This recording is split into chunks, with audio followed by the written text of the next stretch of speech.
సనాతనం ఇది భారత ధాత్రియ ఋషిపీఠం. సనాతనం ఇది భారత ధాత్రియ ఋషిపీఠం. సనాతనం ఇది భారత ధాత్రియ ఋషిపీఠం. ఇక్కడ ఇవి చెప్పిన శ్లోకం ప్రతి వ్యక్తి పట్టుకోవాల్సిన ఒక అత్యద్భుతమైన శ్లోకం అండి. జీవితాన్ని ఈ శ్లోకంలో నిబద్ధం చేశారు.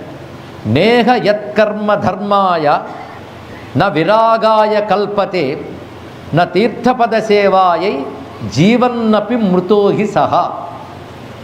ఈ శ్లోకంలో చాలా నిజమైన భారతీయ ఆధ్యాత్మిక జీవన విధానం ఈ శ్లోకంలో ఉన్నదండి. ఈ మాట అంటున్నది దేవహూతి కర్దమునితో అంటుంది.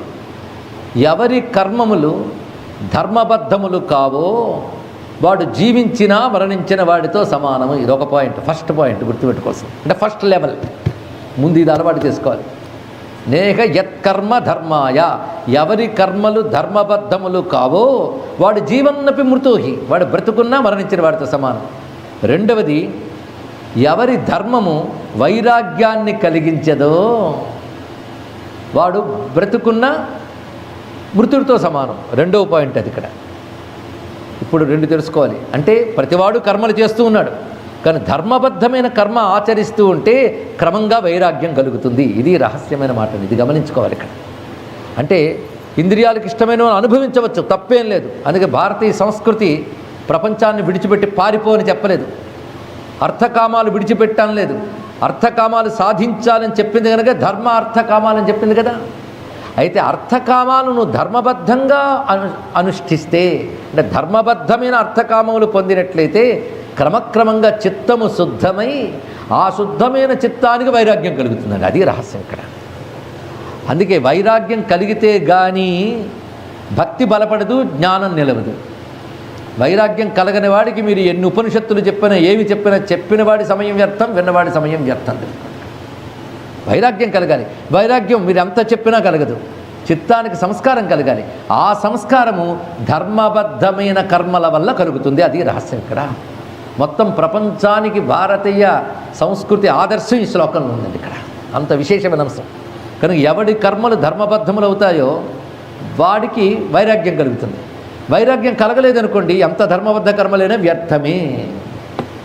అందుకే గురుగారు ఒక మాట చెప్పేవారు ఎప్పుడు, ఏమంటే వివాహం చేసుకున్నాం, మాకేవైనా మంచి మార్గం చూపించండి ఆధ్యాత్మికం కంటే ముందు జీవితాన్ని చక్కగా అనుభవించండి అని చెప్పేవారు. ఏవైనా కోరుకుంటే బాగా తీర్చుకోండి, అప్పుడు వైరాగ్యం కలుగుతుందని చెప్పేవారు. విరక్తి కలుగుతుంది, వాటి నిస్సారం అప్పుడు తెలుస్తుంది. ఎప్పుడు ధర్మబద్ధమైన కోరికలు నెరవేర్చుకుంటేనే వైరాగ్యం కలుగుతుంది. అది అధర్మబద్ధమైన కోరికలతో అధర్మ కర్మలు చేస్తూ ఉంటే వైరాగ్యం కలగదు. సరికదా, పాప పంకెలం పెరిగిపోయి తతోయాంతి అధమాగతి, ఇంకా కింద పడిపోతాం. తెలుసుకోండి ఇక్కడ. అందుకే మానవ జీవిత విధానంలో ధర్మం అనేది ప్రధానం. ఇక్కడ ధర్మం అనగా వాడున్న వర్ణాశ్రమాలకు అనుగుణంగా ప్రవర్తించడమే ధర్మము. బ్రహ్మచారి బ్రహ్మచర్య ధర్మాన్ని పాటించాలి, గృహస్థ ధర్మాన్ని పాటించాలి నియమబద్ధంగా. భోగలాలసతో ధర్మపు హద్దులు అతిక్రమించరాదు. పతి పత్ని యందే, పత్ని పతి యందే, ఇది ధర్మం. ఆ ధర్మబద్ధమైన భోగము క్రమంగా వారి హృదయాన్ని శుద్ధి చేస్తుంది. కానీ భోగాల్ని తిరస్కరించలేదు, నియమాలు ఏర్పరిచారు. నియమాలతో భోగాలు అనుభవించాలి. నియమం పేరే ధర్మము, కట్టుబాటు పేరే ధర్మము. అలాంటి ధర్మము చేత వైరాగ్యం కలగాలి. అలాంటి వైరాగ్యం కలిగితే అయిపోయిందా పరిపూర్ణమేనా? మొదటి పాయింట్ ఏమనుకున్నాం, ఎవరి కర్మలు ధర్మబద్ధములు కావో వాడు వ్యర్థుడు. ఎవడి ధర్మము వైరాగ్యము కలిగించదో వాడు వ్యర్థుడు. వైరాగ్యం కలిగితే గొప్పదేం కాదండి, తెలుసుకోవాలి. కేవలం విరక్తుడు మానసిక రోగి అయిపోతాడు.